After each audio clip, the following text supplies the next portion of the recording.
অন্তর্বর্তীকালীন সরকার গঠনের পর থেকে সারা দেশে যেন মামলার জোয়ার বইছে। বৈষম্য বিরোধী ছাত্র আন্দোলনের সময়কার ঘটনাবলী এবং বিগত সরকারের আমলের নানা ইস্যুতে এসব মামলা হচ্ছে। অনেকে ভুক্তভোগী দাবি করে মামলা করছেন, কোথাও আবার বাদী হচ্ছেন স্বজনরা। এমনও মামলা হচ্ছে যেখানে ভুক্তভোগী নিজে বা তার পরিবারের কোনো সদস্য বাদী হচ্ছেন না, হচ্ছেন পূর্ব পরিচিত দাবি করা কেউ কেউ।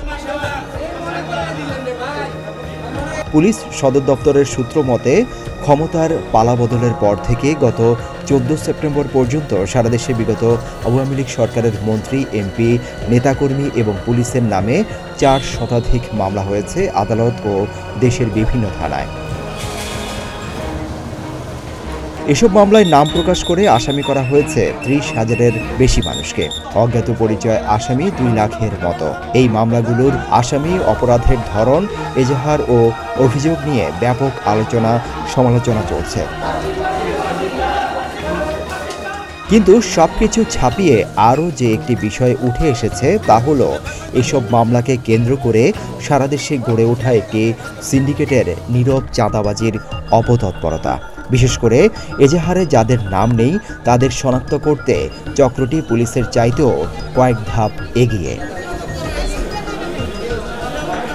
জানা গেছে, এই সিন্ডিকেটের অপরাধমূলক নানান কর্মকাণ্ড নিয়ে সারা দেশ থেকে পাওয়া যাচ্ছে বিস্তর অভিযোগ। আরও জানা যায়, নীরব চাঁদাবাজ সিন্ডিকেটের অধিকাংশ সদস্যই বিএনপি এবং তার অঙ্গ সংগঠনের সদস্য। আবার আওয়ামী লীগের প্রতিপক্ষ রাজনৈতিক দলের নেতাকর্মীরাও এর সঙ্গে জড়াচ্ছেন, এমন অভিযোগও পাওয়া গেছে। মামলা থেকে নাম কাটিয়ে দেওয়ার নামে চলছে এই চাঁদাবাজি। নানা ধরনের প্রতারণার আশ্রয় নিচ্ছেন এই চক্রের ধুরন্ধর সদস্যরা। এদিকে মামলা বাণিজ্য নিয়ে রংপুরে উদ্বেগ প্রকাশ করে বৈষম্য বিরোধী ছাত্র আন্দোলনের সমন্বয়ক ইমরান আহমদ বলেন, রংপুরে যারা শহীদ হয়েছেন তাদের পরিবার আদালতে মামলা করছে।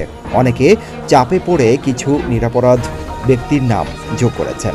অর্থ ও বিভিন্ন প্রলোভন দেখিয়ে তাদের প্রভাবিত করেছে একটি গোষ্ঠী, যা দেশের সুশাসনকে প্রশ্নবিদ্ধ করে। ডেস্ক রিপোর্ট, প্রতিদিনের বাংলাদেশ।